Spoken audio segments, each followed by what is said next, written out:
एक गांव में एक किसान अपने दुखों से दुखी था। किसी ने उस किसान को बताया कि तुम अपनी दुखों के सभी समाधान के लिए बुद्ध की शरण में जाओ। वहां बुद्ध सभी दुखों का समाधान कर देंगे। यह सुनकर वह किसान बुद्ध की शरण में चल पड़ा। जैसे कि हम सभी के जीवन में होता है, वैसे ही वह किसान भी अनेक कठिनाइयों का सामना कर रहा था। उसे लगा कि बुद्ध उसे कठिनाइयों से निकाल देंगे, कोई उपाय बता देंगे।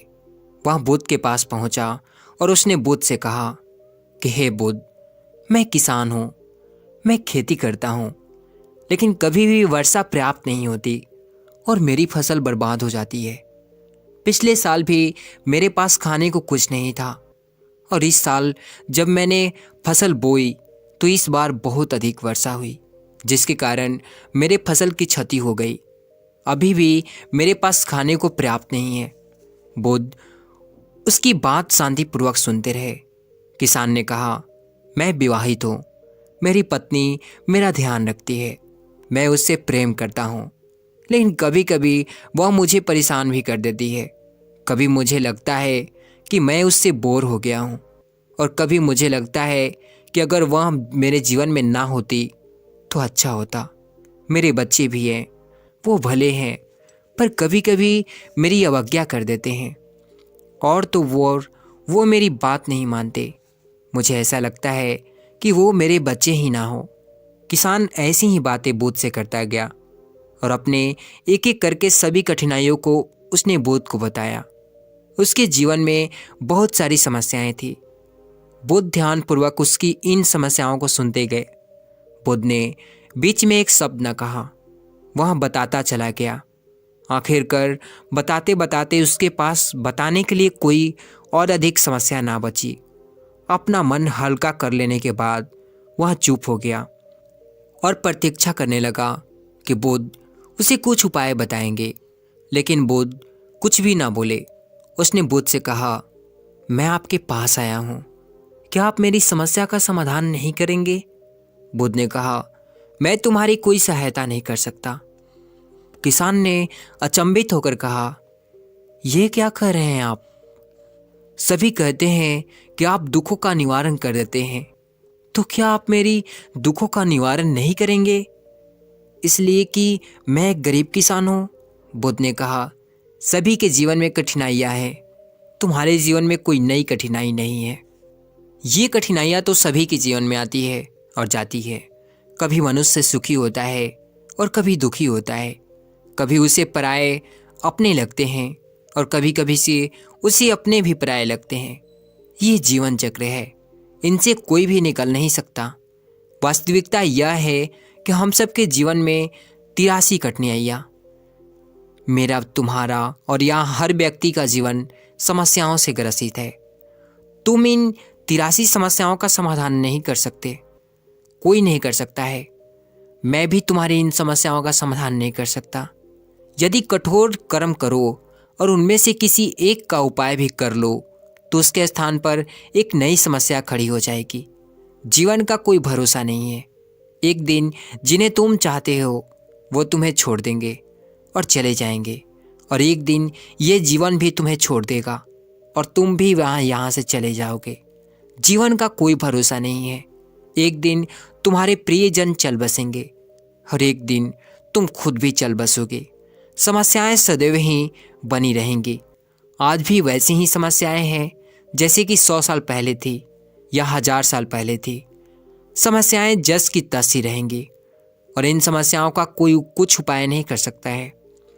किसान क्रोधित हो गया और बोला, सब कहते हैं कि आप महात्मा हो। मैं यहाँ इस आस में आया था कि आप मेरी कुछ सहायता करोगे। अगर आप मेरी समस्याओं का समाधान ही नहीं कर सकते तो मेरा यहाँ पर आना आपके पास व्यर्थ ही हुआ। सभी लोग झूठ बोलते हैं कि आप सभी की समस्याओं का समाधान करते हैं। आपने तो मेरी एक भी समस्या का समाधान ना किया। आपसे भले तो वो महात्मा है जो मेरे घर 2 वर्ष पहले आए थे। उन्होंने मेरे से यज्ञ करवाया, दान दक्षिणा करवाई और मेरे मन को अपार शांति मिली और कुछ समय के लिए सुख भी आया, कुछ दुख भी कम हुए।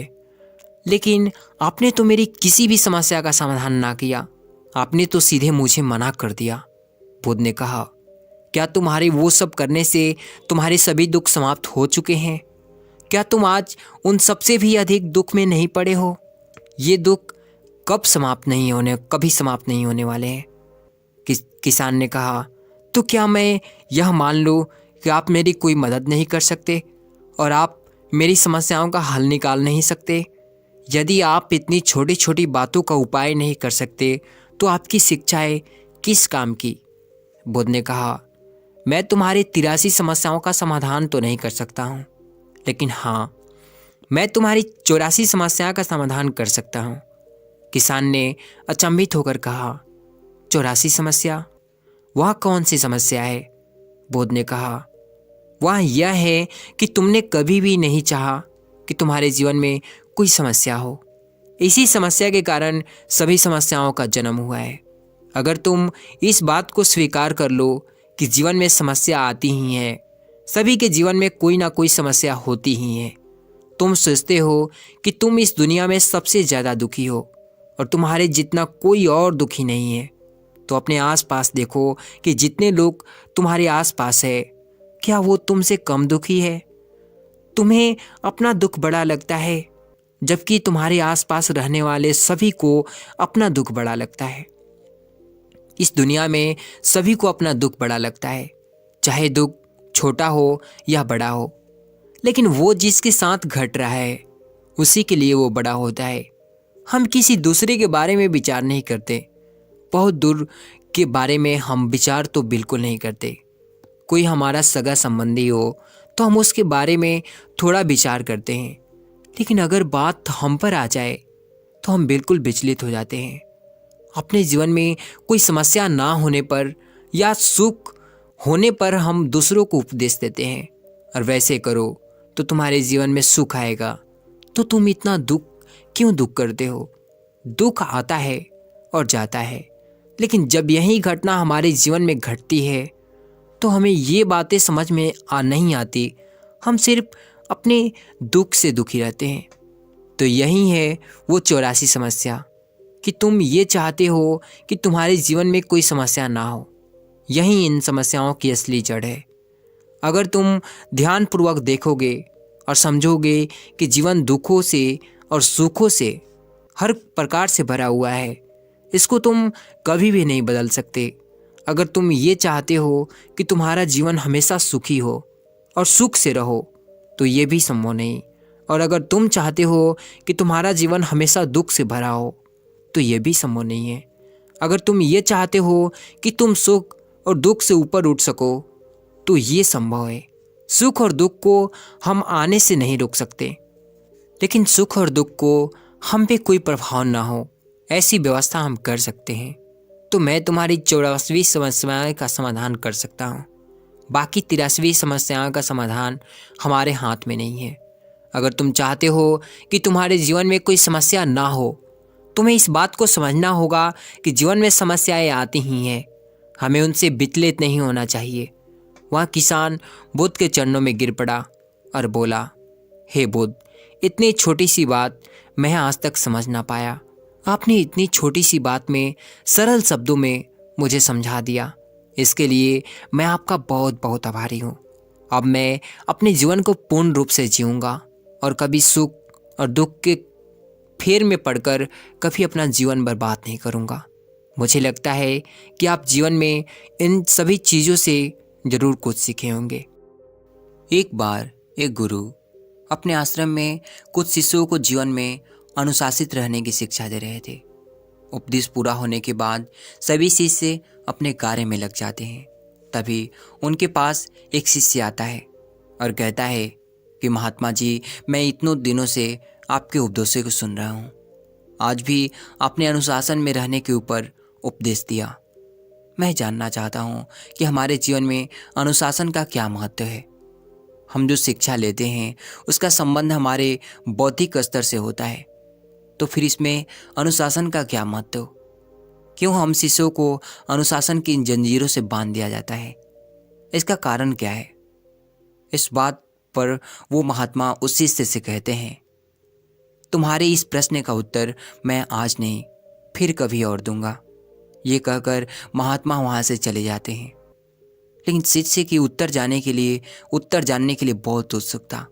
वो उस समय तो लौट जाता है, लेकिन अगले दिन पुनः जब महात्मा सभा को संबोधित करते हैं तो शिष्य उनसे फिर से वही प्रश्न का उत्तर मांगता है।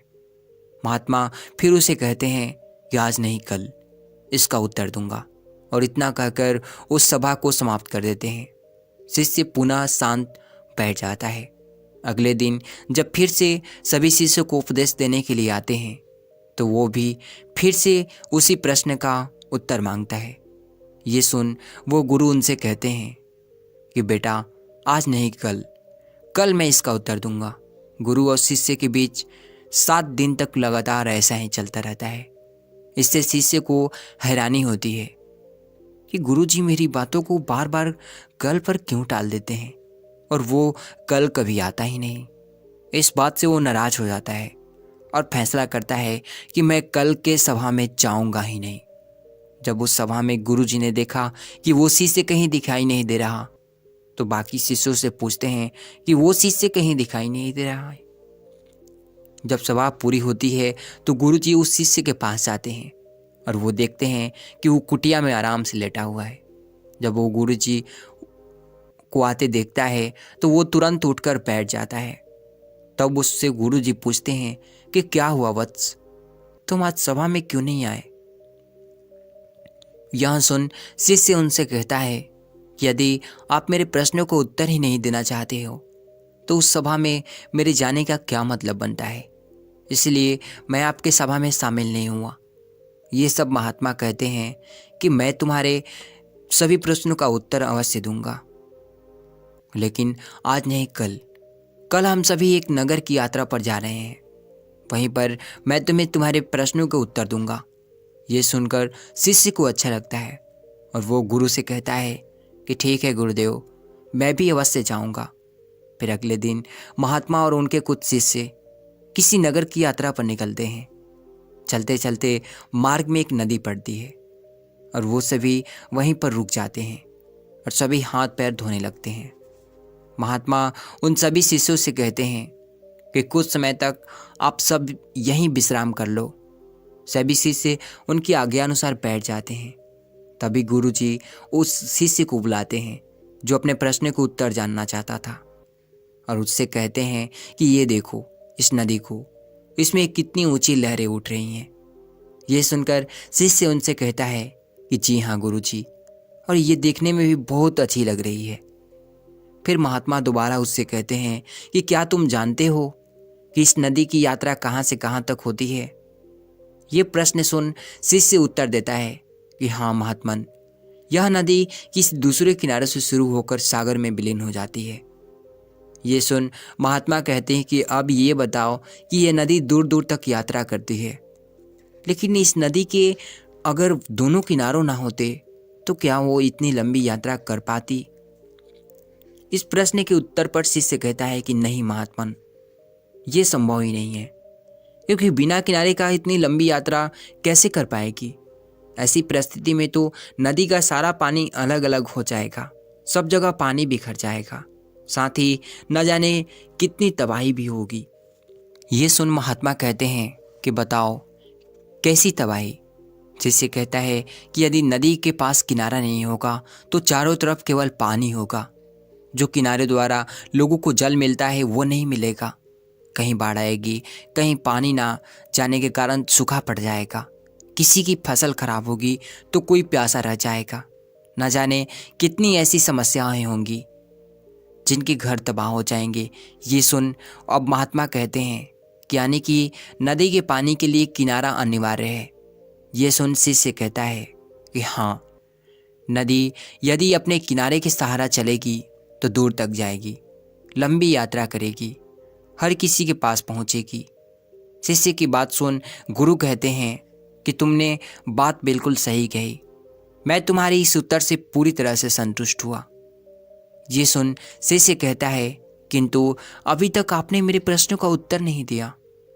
ये सुन तब महात्मा कहते हैं तुम्हारे प्रश्नों का यही उत्तर है वत्स, जिस प्रकार नदी को सही दिशा में बढ़ने के लिए किनारों की आवश्यकता है, उसी तरह जीवन में अनुशासन की भी आवश्यकता है। व्यक्ति के जीवन में यदि अनुशासन का अभाव होगा, व्यक्ति उसे नहीं समझेगा, तो उसके जीवन की ऊर्जा बिखरती जाएगी। उसकी शरीर व मन निष्प्राण और निस्तेज होते जाएंगे।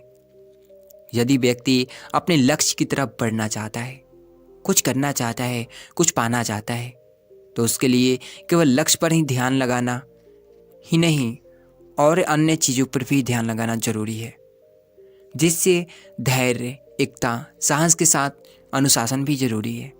अनुशासित व्यक्ति ही जीवन में अपने समय का महत्व समझते हुए हर चीज को परखते हुए आगे बढ़ सकता है। तुम एक शिष्य हो, अपनी शिक्षा भी ले रहे हो। यदि आज ही तुम अनुशासन में नहीं रहोगे, नियमों का पालन नहीं करोगे, तो तुम्हारी सफलता प्राप्त करना नामुमकिन है, क्योंकि तुम भटक जाओगे।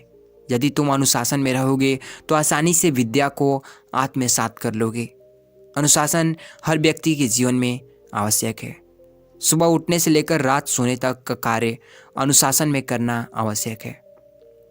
जब एक व्यक्ति अनुशासन का पालन करता है तो वह हर तरह से सभी के लिए प्रेरणा बनता है। एक व्यक्ति अनुशासन का पालन करता है तो उसे देखकर अनेक लोग अनुशासन का पालन करना सीखते हैं। यदि तुम सही दिशा में हो तो लोग तुम्हें देखकर उसी दिशा में पार हो जाएंगे। बहुत सरल सी बात है कि एक अनुशासित व्यक्ति की छवि हर व्यक्ति को उसकी ओर आकर्षित करती है, उसके कार्य की ओर आकर्षित करती है। समय के साथ अपने कार्यों को पूरा करना अनुशासन है। अब तुम समझे कि जीवन में अनुशासन क्यों जरूरी है। आप चाहे कोई भी संसारिक जीवन जीने वाले हो या फिर एक सन्यासी हो, अनुशासन सबके लिए अनिवार्य है। अनुशासन में रहकर ही तुम जीवन में सफल हो सकते हो, लक्ष्य की प्राप्ति कर सकते हो।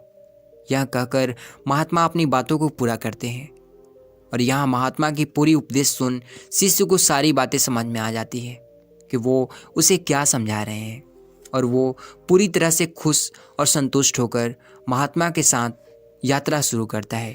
और इसी के साथ हम इसमें दूसरी सीख की ओर चलते हैं। एक नगर में एक सुजीत नाम का अछूत लड़का रहता था। वो एक साधारण घर से था और उसी नगर की सारी गंदी नालियों और गड्ढों को साफ किया करता था। उस नगर के लोग उसे अछूत की दृष्टि से देखते थे। कोई उसे जल्दी ना तो अपने घर आने देता, ना उनसे बात करता। सबकी नज़र में वो एक अछूत और गंदगी साफ करने वाला लड़का था। सुजीत ये बात बहुत अच्छे से जानता था और वो इस सत्य को स्वीकार भी कर रहा था। वो जल्दी किसी से बात नहीं करता, बस अपने काम से काम रखता। एक बार हमेशा सुजीत गली गली घूम नालियों को सफाई कर रहा था। तभी महात्मा बुद्ध और उनके कुछ भिक्षु उसी नगर में से भ्रमण करते हुए आ रहे थे। बुद्ध की ख्याति अब तक पूरे नगर में फैल चुकी थी। सभी उन्हें देखते ही पहचान लेते। सुजीत भी दूर से ही अपने शिष्यों के साथ इस नगर में प्रवचन के लिए आए हैं।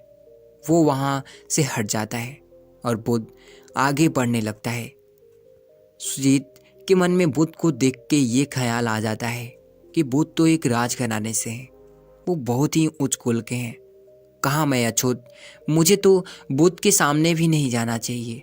यही सोचकर वो वहाँ से आगे बढ़ जाता है। बुद्ध और उनके भिक्षु आगे बढ़ते हुए आ रहे थे। बुद्ध जब आगे बढ़ते हैं तो देखते हैं कि वो लड़का बार बार पीछे मुड़कर बुद्ध को देखते हुए आगे जा रहा था। उन्हें यह देख विचित्र लगता है। वो उसके पीछे चल देते हैं।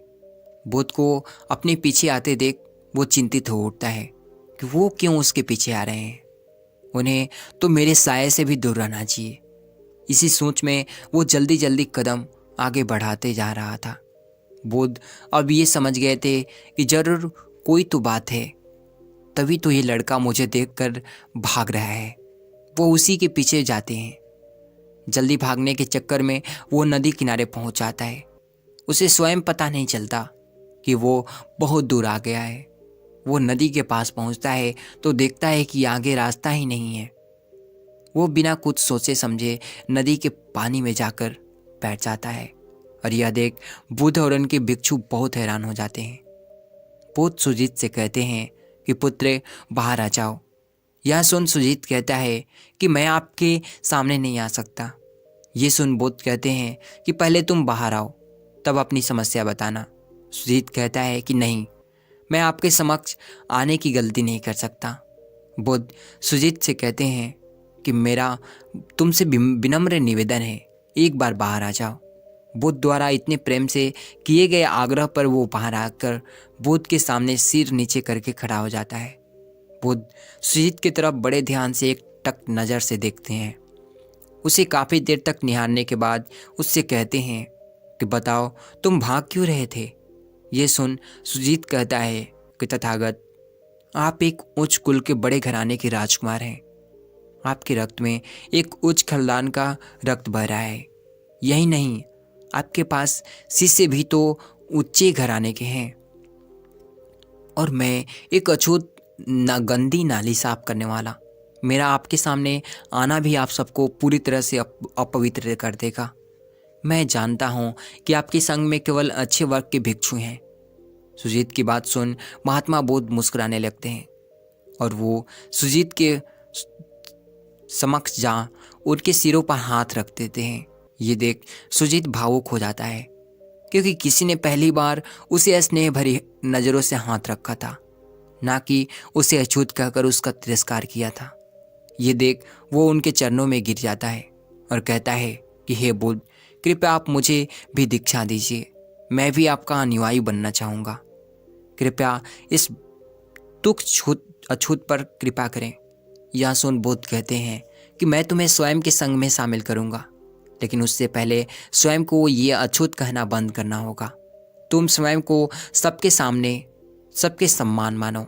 तब सुजीत कहता है कि ये कैसे संभव है प्रभु, मैं एक गंदगी साफ करने वाला कैसे सभी के सामने बराबरी कर सकता हूँ।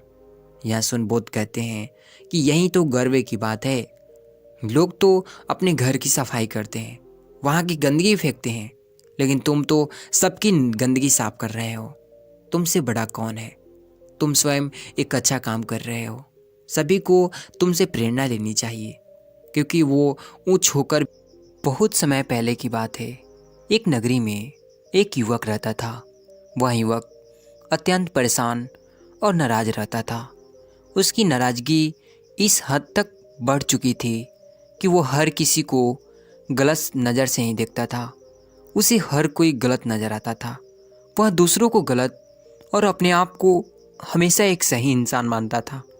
इसलिए उसे हमेशा बस यही लगता था कि ये दुनिया वाले उसके साथ बुरा कर रहे हैं।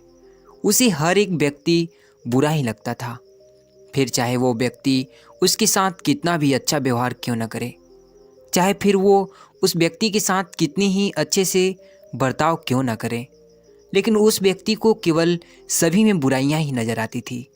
वह हर व्यक्ति की केवल बुराइयां ही करता रहता था और वह हमेशा एक ही बात कहता कि ये सारे लोग बुरे हैं, केवल मैं ही अच्छा हूँ। उसे हर तरफ केवल बुराइयां ही नजर आती थी। और एक दिन वह इन बुराइयों से परेशान हो गया, जिस कारण वह अपना घर छोड़कर एक लंबी यात्रा पर निकल गया। वह यह सोच रहा था कि कभी ना कभी तो उसे ऐसा व्यक्ति जरूर मिलेगा जो उसकी अच्छी तरह से अच्छा होगा, जो उसकी तरह अच्छी सोच वाला रखता होगा, जो उसकी तरह लोगों की मदद करता होगा।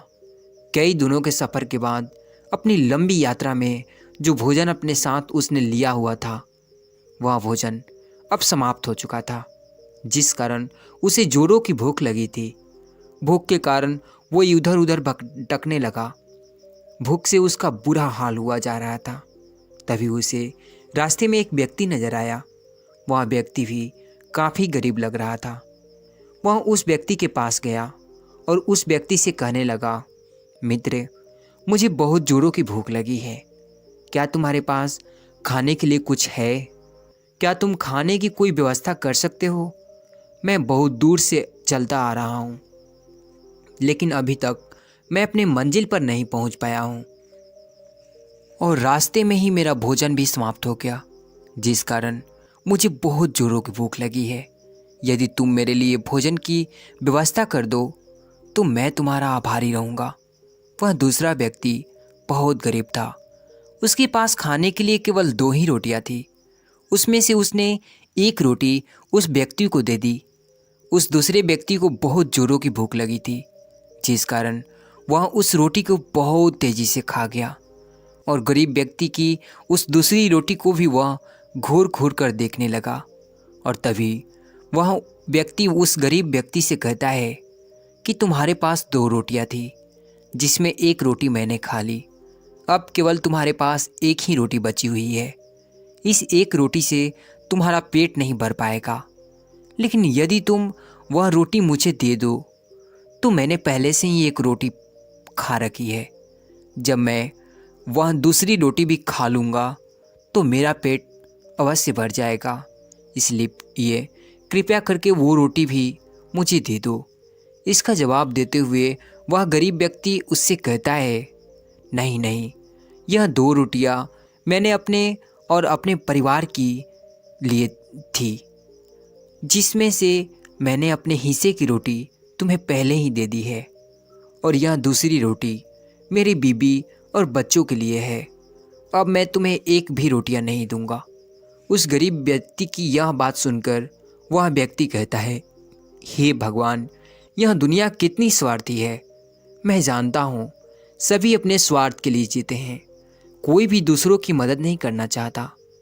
यहाँ पर लोग केवल अपना ही स्वार्थ देखते हैं, अपना ही भला चाहते हैं, दूसरों की मजबूरियाँ उन्हें नज़र ही नहीं आती। इतना कहकर वो उस गरीब व्यक्ति से कहता है, मित्र, मुझे तुमसे कोई नाराज़गी नहीं है, क्योंकि ये दुनिया बहुत स्वार्थी है और तुम भी इस दुनिया का एक हिस्सा हो। ये दुनिया बहुत बुरी है और मैं इस दुनिया को छोड़कर कहीं दूर जा रहा हूँ, जहाँ पर मुझे मेरे जैसा कोई व्यक्ति मिल जाए। इतना कहकर वह व्यक्ति आगे की ओर चल पड़ा। चलते चलते काफ़ी समय बीत चुका था और वह वहाँ से काफ़ी दूर जा चुका था।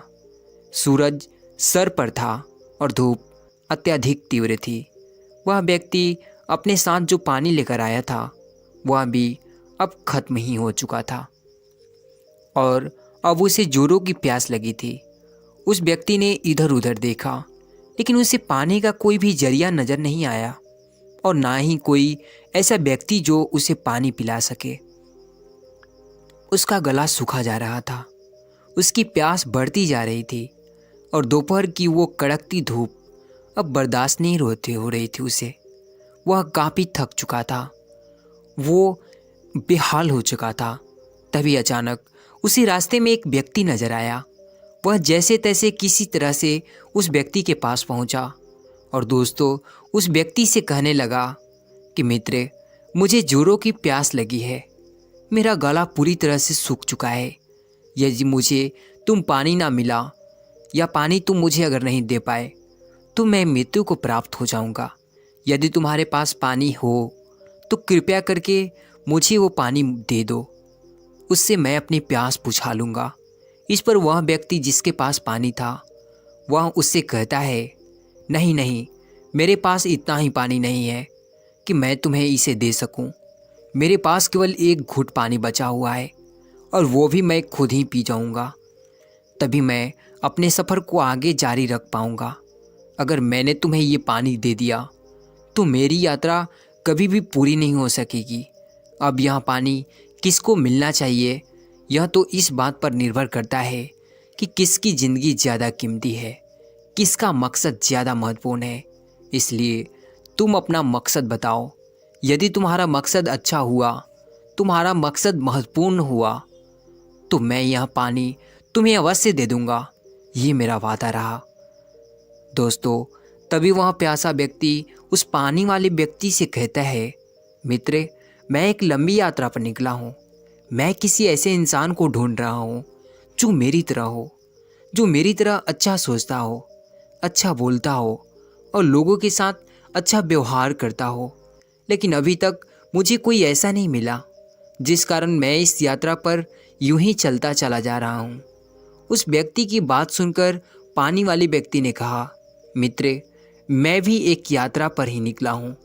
इस दुनिया में एक ऐसे बुरे आदमी की तलाश में जो बुरा हो, जो किसी के बारे में नहीं सोचता, जो बहुत ही स्वार्थी हो, जिसको केवल अपनी ही पड़ी हो, वह दूसरों पर तनिक भी ध्यान नहीं देता हो। लेकिन अभी तक मुझे कोई ऐसा व्यक्ति दिखाई नहीं पड़ा। उस पानी वाले व्यक्ति की यह बात सुनकर वह प्यासा व्यक्ति उस पानी वाले व्यक्ति से कहता है, मित्र, अगर ये बात है तो लाओ ये पानी मुझे दे दो, मैं इसे पी लेता हूँ और फिर तुम्हारा सफ़र भी यहीं पर समाप्त हो जाएगा। क्योंकि जिस बुरे इंसान की तलाश में तुम निकले थे, वहीं बुरा इंसान बनकर मैं तुम्हारे सामने खड़ा हो जाऊँगा। अर्थात तुम्हें भी पानी की ज़रूरत है और मुझे भी। यदि मैं पानी पी लेता हूँ तो मैं बुरा बन जाऊँगा और तुम जिस यात्रा पर निकले थे, तुम्हारी यात्रा भी पूरी हो जाएगी। उस प्यासे व्यक्ति की यह बात सुनकर वो पानी वाला व्यक्ति उस प्यासे व्यक्ति से कहता है, मित्र, अगर यही बात है तो जैसे ही मैं तुम्हें यह पानी दूंगा तो मैं भी तुम्हारे लिए एक अच्छा व्यक्ति बन जाऊंगा जिसकी तलाश में तुम निकले हो। क्योंकि ये पानी एक वरदान है, मेरे लिए भी ये जीवन है। लेकिन यह पानी मैं तुम्हें दूंगा तो मैं तुम्हारे सामने एक अच्छा व्यक्ति बन जाऊंगा और तुम्हारी भी यात्रा यहीं पर समाप्त हो जाएगी। इतना कहकर उस पानी वाले व्यक्ति ने उस प्यासे व्यक्ति को वह पानी दे दिया। उस प्यासे व्यक्ति को इतनी जोरों की प्यास लगी थी कि उसने झट से वो पूरा पानी ख़त्म कर दिया और उस पानी वाले व्यक्ति से कहता है, बस इतना सा ही पानी था और इसके लिए तुम मुझे कब से परेशान कर रहे थे। तुमने इतनी बहस की केवल इतनी सी पानी के लिए, इससे तो मेरी प्यास भी नहीं बुझी। अब प्यासे व्यक्ति की यह बात सुनकर वो पानी वाला व्यक्ति उस पास प्यासे व्यक्ति से कहता है, मित्र, तुम कोई बुरे व्यक्ति नहीं हो। तुम्हें जितनी प्यास थी उतना ही पानी दिया, लेकिन मेरे पास अभी भी बहुत पानी है। तुम तो बड़े भोले लगते हो, तुम मुझे कोई बुरे व्यक्ति नहीं लगते, इसलिए मैंने तुम्हें केवल उतना ही पानी दिया जितनी कि तुम्हें आवश्यकता थी। यह सुनकर वह स्वार्थी आदमी एक बार फिर उस पानी वाले व्यक्ति से कहता है, तुम तो बड़े स्वार्थी हो, तुम बहुत बुरे हो, ये दुनिया भी बहुत बुरी है। सभी केवल अपना मतलब देखते हैं, दूसरे की मजबूरी नहीं। मैं आज नहीं तो कल ऐसा व्यक्ति ढूंढ ही लूँगा जो मेरे जैसा होगा, जो अच्छा होगा। यह कहकर वो फिर से अपना मार्ग आगे की ओर बढ़ जाता है। वह लगातार चलता ही जा रहा था। चलते चलते रात का समय हो चुका था और जिस जगह पर वह था वहाँ पर बहुत ठंड लग रही थी। चारों ओर जंगल ही जंगल था। उसे ठहरने के लिए कोई जगह नज़र नहीं आ रही थी और उसे जोरों की ठंड भी लग रही थी। उसी जंगल में एक गुरुवर रहते थे। जब उन गुरुवर ने उस व्यक्ति को ठंड से ठिठुरता हुआ देखा तो वो उन्हें आश्रम में ले आए और कहने लगे, बेटा, बाहर बहुत ठंड है, तुम आज यहीं रात रुक जाओ, कल सुबह तुम यहाँ से चले जाना। उन गुरुवर ने उस व्यक्ति को कंबल दिया। जैसे ही उस व्यक्ति को उन गुरुवर ने कंबल थमाया, इस पर वो व्यक्ति उन गुरुवर से कहता है, हे महाराज, केवल कंबल से काम नहीं चलेगा, ठंड बहुत है, तो आप थोड़ी सी लकड़ियाँ जला दीजिए, तभी ये सर्दी कम हो सकेगी। इस पर वो गुरुवर उस व्यक्ति से कहते हैं, बेटा, इस समय ठंड है, अब ठंड के कारण सभी लकड़ियाँ गीली पड़ चुकी हैं, जिससे उसमें आग नहीं लग पाएगी। इतना सुनकर वह व्यक्ति एक बार फिर वहीं पर बड़बड़ाने लगा कि सभी लोग केवल अपना स्वार्थ के लिए जीते हैं, ये दुनिया स्वार्थी है, केवल अपना मतलब देखती है। लेकिन जैसे तैसे करके उसने अपनी रात वहाँ पर गुजार ली और सुबह उठकर उन गुरुवर के पास पहुँचा और कहने लगा, हे महाराज, मैं अपनी यात्रा पर वापस जा रहा हूँ। ये बात सुनकर गुरुवर उस व्यक्ति से कहते हैं, बेटा, कैसी यात्रा? इसके जवाब में वह व्यक्ति कहता है, हे गुरुवर, मैं एक ऐसे व्यक्ति की तलाश में निकला हूँ जो मेरी तरह हो, मेरी तरह अच्छा हो, जिसमें कोई बुराई ना हो, जो लोगों के लिए सोचता हो, लोगों का अच्छा करता हो, वह दूसरों का भला करता हो। लेकिन अब तक मुझे कोई भी ऐसा व्यक्ति नहीं मिला, क्योंकि यह दुनिया बहुत बुरी है, बुरे लोगों से भरी हुई है। हर कोई अपना स्वार्थ देखता है। यह बात सुनकर वो गुरुवर उस व्यक्ति से कहते हैं, बेटा, अगर यह बात है, तुम्हारी यात्रा यहीं पर समाप्त होती है। क्या मैं एक अच्छा व्यक्ति नहीं हूँ? मैंने तुम्हें रात में सर्दी के समय सर्दी से बचाया कि नहीं? अपने आश्रम में रात भर रहने के लिए रात भर जगह भी दी, ओढ़ने के लिए कंबल भी दिया, जिससे तुम रात भर सर्दी से बचे रहे। क्या ये सब अच्छी बात नहीं? क्या ये सब अच्छे गुण नहीं? क्या इन सब की वजह से मैं एक अच्छा व्यक्ति नहीं हूँ? इसके जवाब में वह व्यक्ति उन गुरुवर से कहता है, महाराज, आप एक साधु हैं, एक गुरु हैं। इसका मतलब ये तो नहीं कि आप अच्छे हैं। यदि आप अच्छे होते तो मैंने रात को ही आपसे कहा था कि लकड़ियाँ जला दीजिए, जिससे कि सर्दी कम हो सके। क्या आपने लकड़ियों का इंतज़ाम किया? क्या आपने वो लकड़ियाँ जलाई ताकि सर्दी कम हो सके? नहीं, आपने बिल्कुल भी ऐसा नहीं किया। इसका अर्थ क्या हुआ कि आप भी बुरे हैं। पर मुझे आपसे कोई शिकायत नहीं है, क्योंकि ये दुनिया बहुत बुरी है, बुरे लोगों से भरी हुई है, और आप भी उन्हीं में से एक हैं। इतना सुनकर वह गुरुवर मुस्कुराने लगे और उस व्यक्ति से कहते हैं, बेटा, अगर तुम्हें अपने जैसे किसी व्यक्ति की तलाश है तो तुम्हें वापस उल्टे दिशा में जाना चाहिए। मैं तुम्हें एक रोटी और एक घूंट पानी देता हूँ, लेकिन याद रखना, ये तुम्हारे लिए नहीं है, यह उसके लिए है जिसे इसकी सबसे ज़्यादा ज़रूरत है। ये तुम उसे ही देना, और जब तुम ऐसा करोगे तो वह व्यक्ति भी तुम्हें मिल जाएगा जिसे तुम ढूंढ रहे हो, जिसके लिए तुम यह यात्रा कर रहे हो। उस व्यक्ति ने उन गुरुवर की बात मान ली और वह उल्टी दिशा में वापस अपनी यात्रा आरंभ करता है। वह वापस लौट ही रहा था कि रास्ते में उसे कड़ाके की धूप का सामना करना पड़ा। चलते चलते काफ़ी समय भी हो चुका था और उसे एक बार फिर जोरों की प्यास लगी, जिसका दम घुट रहा था। तभी उसे याद आया कि उन गुरुवर ने उसे घूंट भर पानी भर कर दिया था, और साथ ही साथ उन गुरुवर ने यह भी कहा था कि जिसे इसकी सबसे ज़्यादा ज़रूरत हो तुम उसे ही यह पानी देना। यह सोचकर उसे यह ख्याल आया कि अभी तो मुझे ही इसकी सबसे ज़्यादा ज़रूरत है, तो क्यों ना यह पानी मैं ही पी लूँ। वो ये सोच ही रहा था कि तभी पीछे से आवाज़ आई।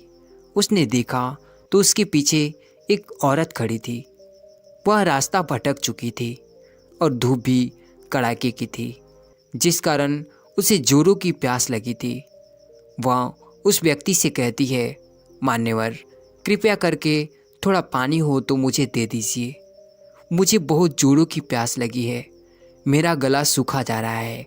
यदि मुझे पानी नहीं मिला तो मैं मृत्यु को प्राप्त हो जाऊंगी। यदि आपके पास थोड़ा भी पानी है तो कृपया करके मुझे दे दीजिए। मैं आपका आभार कभी नहीं भूलूंगी। जैसे ही उस औरत ने उस व्यक्ति से पानी मांगा तो उसके मन पर मानो किसी ने गहरी चोट कर दी हो। वो ये सोचने लगा कि ये कहाँ से आ गई। अगर ये थोड़ी सी और देर की होती तो मैं पानी पी चुका होता। पर उन गुरुवर ने जैसा कहा था कि जिसे इसकी सबसे ज़्यादा ज़रूरत हो तुम इसे ही देना, और उन गुरुवर ने ये भी कहा था कि ये पानी और यह रोटी तुम्हारे लिए नहीं है। अब वह व्यक्ति इस सोच में पड़ गया कि अब मैं क्या करूं? मैं इस औरत की जान बचाऊं या फिर मैं अपनी जान बचाऊं? वह यह सोचते सोचते उसने तुरंत ही खुद ही भी पी लिया, और यह देखकर उस औरत की आखिरी आस भी अब टूट चुकी थी, क्योंकि उसे अत्यधिक जोरों से प्यास लगी थी और अब उसने आखिरी उम्मीद भी खो दी थी, जिस कारण वह टूट गई और आखिरी बूंद तक पानी पी ली। तुरंत ही ज़मीन पर गिर पड़ी, और वह व्यक्ति जिसने वह पानी की आखिरी बूंद तक पी ली थी, जैसे ही उसकी प्यास बुझी वह यह सोचने लगा, हे भगवान, यह क्या कर दिया? उससे गलती हो गई। इस औरत की यदि प्राण चले गए तो यह मेरे ऊपर एक बहुत बड़ा बोझ होगा। यदि इसके प्राण मेरी वजह से चले गए तो मैं क्या करूँगा? मैं स्वार्थी हूँ, मैं बहुत बुरा हूँ। मैंने ऐसा क्यों किया? मैं इतना बुरा क्यों हूँ? मैंने ऐसा क्यों किया? मैं अब क्या करूँ? कहाँ से पानी लाऊँ? और इस महिला को कैसे मैं पानी ला कर दूँ? वह यह सोच ही रहा था कि उसके मन में ख्याल आया कि एक बार फिर से मैं इस थैली में हाथ डालकर देखता हूँ। क्या भरोसा, उन झोली में हाथ डाला और जैसे ही उसने उस झोली में हाथ डाला तो वो बड़ा प्रसन्न हुआ, क्योंकि झोली में पानी की एक घूंट और बची हुई थी। उसने तुरंत ही उस पानी को निकाला और कहने लगी थी, गुरुवर आपका बहुत बहुत धन्यवाद। इतना कहकर वो पानी उस औरत को पिला देता है। तभी उस औरत को होश आया और उस महिला ने उस व्यक्ति का धन्यवाद देते हुए कहने लगी, आप जैसे इस दुनिया बहुत ही कम लोग हैं। आप बहुत अच्छे हैं जो अपने से पहले दूसरों के बारे में सोचते हैं। आपका बहुत बहुत धन्यवाद। यह कहकर वो महिला वहाँ से चली गई। लेकिन वह व्यक्ति जिसने उस महिला की मदद की थी, उसे अपने ऊपर शर्म आने लगी। लेकिन उसने अपने आप को संभाला और आगे की यात्रा शुरू की। काफ़ी देर चलते चलते अब वो काफ़ी थक चुका था। उसे जोरों की प्यास लगी थी, लेकिन जो खाना वो लेकर आया था अब वहाँ समाप्त हो चुका था। और जहाँ पर वो था वहाँ पर खाने का कोई साधन नहीं था। उसने सोचा कि उन गुरुवर ने जो मुझे एक रोटी दी थी, क्यों न मैं उस रोटी को ही निकाल लूँ और उससे अपनी भूख मिटा लूँ। वह यह सोचकर उस रोटी की थैली बाहर निकाल देता है और जैसे ही उसने खाने के लिए आगे बढ़ाता है, तभी पीछे से आवाज़ आती है। और यह आवाज़ उसी गरीब महिला की थी जिसने जाते वक्त उस व्यक्ति को रोटी खिलाई थी।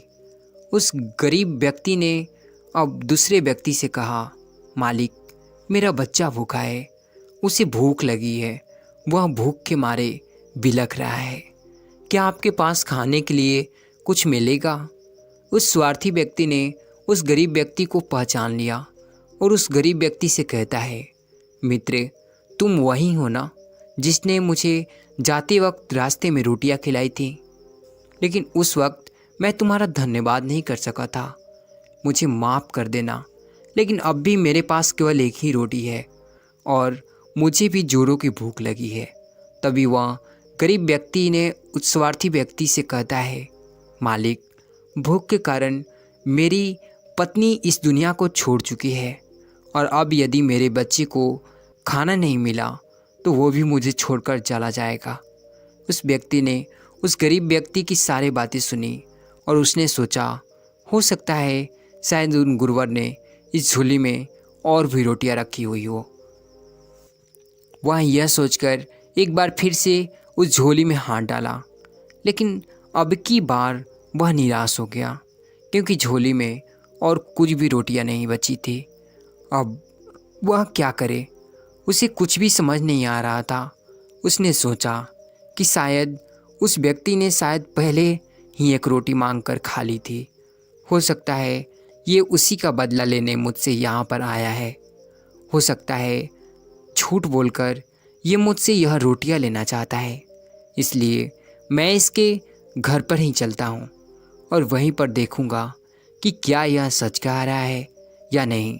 ये सोचकर वो स्वार्थी व्यक्ति ने उस गरीब व्यक्ति से कहा, ठीक है चलो मैं तुम्हारे घर चलता हूँ, मैं देखना चाहता हूँ कहीं तुम झूठ तो नहीं कह रहे हो। इतना कहकर वो स्वार्थी व्यक्ति उस गरीब व्यक्ति की घर की ओर प्रस्थान करता है। दोनों घर पर पहुँचते हैं तो वो स्वार्थी व्यक्ति ये देखता है कि उसकी बीवी ज़मीन पर लेटी पड़ी हुई है और उसका बच्चा बिलख बिलख कर रो रहा है। ये देखते ही तुरंत उसने अपने थैले से रोटी निकाली और उस बच्चे को थमा दी और वह उसकी पत्नी के पास गया। उसने उसका हाथ देखा तो उसे पता चला कि वह अभी मरी नहीं है, वह केवल बेहोश हो गई है। यह देखकर उस स्वार्थी व्यक्ति ने उस गरीब व्यक्ति से कहा, मित्र ये मरी नहीं है, ये तो केवल भूख के कारण बेहोश पड़ी है और तुम इसे मरा हुआ कह रहे हो। ये सब देखकर उस स्वार्थी व्यक्ति ने एक बार फिर से उस झोली में हाथ डाला तो उसमें एक पोटली नजर आई और जब वो पोटली खोली तो उसमें सोने के कुछ सिक्के रखे हुए थे। ये देखकर उस स्वार्थी व्यक्ति ने दोनों हाथ जोड़ लिए और कहा, हे गुरुवर, आपका बहुत बहुत धन्यवाद। उस स्वार्थी व्यक्ति ने एक बार फिर से झोली में हाथ डाला तो उसे कुछ जड़ी बूटियाँ भी मिली। ये देखकर उसने एक बार फिर उस गुरुवर का मन ही मन ने धन्यवाद किया। उस जड़ी बूटी ही उसने उस गरीब व्यक्ति की पत्नी का इलाज किया और उन सोने के सिक्कों से उसने उन गरीब के लिए खाने का प्रबंध किया और बचे हुए सोने के सिक्के उन्हें देकर वहाँ से वो आगे की ओर निकल पड़ा। वो वहाँ से वापस उन गुरुवर के पास पहुँचा और गुरुवर से कहने लगा, हे गुरुवर, आपका बहुत बहुत धन्यवाद। आपने मेरी यात्रा को सफल कर दिया, मेरे मकसद को पूरा कर दिया। तभी वह गुरुवर उस व्यक्ति से कहते हैं, बेटा, क्या तुम्हें वह व्यक्ति मिला जिसकी तलाश में तुम यहाँ से निकले थे? तभी वह व्यक्ति उन गुरुवर का जवाब देते हुए कहता है, जी हाँ गुरुवर, मुझे वह व्यक्ति मिल गया जिसकी मुझे तलाश थी। व्यक्ति ने आगे कहा, यह दुनिया बहुत अच्छी और बहुत सुंदर है, लेकिन मैं ही सबसे बुरा हूँ और मैं ही सबसे अच्छा भी हूँ। मेरे बुरे हो जाने से यह दुनिया भी बुरी ही नज़र आती है और मेरे अच्छे हो जाने से यह दुनिया भी अच्छी हो जाती है। इस दुनिया में मदद लेना बहुत आसान है, लेकिन किसी की मदद करना बहुत मुश्किल। मदद देने वाला किस स्थिति से गुजर रहा है यह कोई नहीं जानता। उसके ऊपर क्या बीत रही है इनसे किसी को कोई फर्क नहीं पड़ता। लेकिन ऐसे हालात में जो दूसरों की मदद करने से कभी पीछे नहीं हटता, ऐसे लोग बहुत कम होते हैं और ऐसे लोग बहुत महान होते हैं। बुरा सोचने वक्त, बुरा बोलते वक्त हमारे अंदर की अच्छाइयाँ मर जाती है और हमें भी यह दुनिया पूरी तरह से बुरी ही नज़र आती है। जबकि अच्छा सोचते वक्त, अच्छा करते वक्त, लोगों की मदद करते वक्त जो अच्छाइयाँ हमारे अंदर उत्पन्न होती है उससे हमारी दुनिया भी अच्छी नज़र आती है। ये ज़िंदगी बहुत अच्छी है। हमें दूसरों की मदद करनी चाहिए, दूसरों के लिए अच्छा करना चाहिए। इतना कहकर वो उन गुरुवर को धन्यवाद करता है और वहाँ से अपने घर वापस की ओर लौट जाता है। दोस्तों, हमारी ज़िंदगी भी कुछ ऐसी ही है। हम बिना कुछ सोचे समझे किसी को भी कुछ भी ऐसे ही कह देते हैं, वह कितना ही बुरा क्यों ना हो। हम बिना जाने कि सामने वाले की ज़िंदगी में क्या चल रहा है, हम उसे बुरा कहते चले जाते हैं कि हम तो स्वार्थी हैं, हमें तो केवल अपने से मतलब होता है, हमें तो अपना काम पूरा करना होता है। दोस्तों, अगर यह मेरी बात बुरी लगी तो मुझे क्षमा करना, लेकिन यही सत्य है।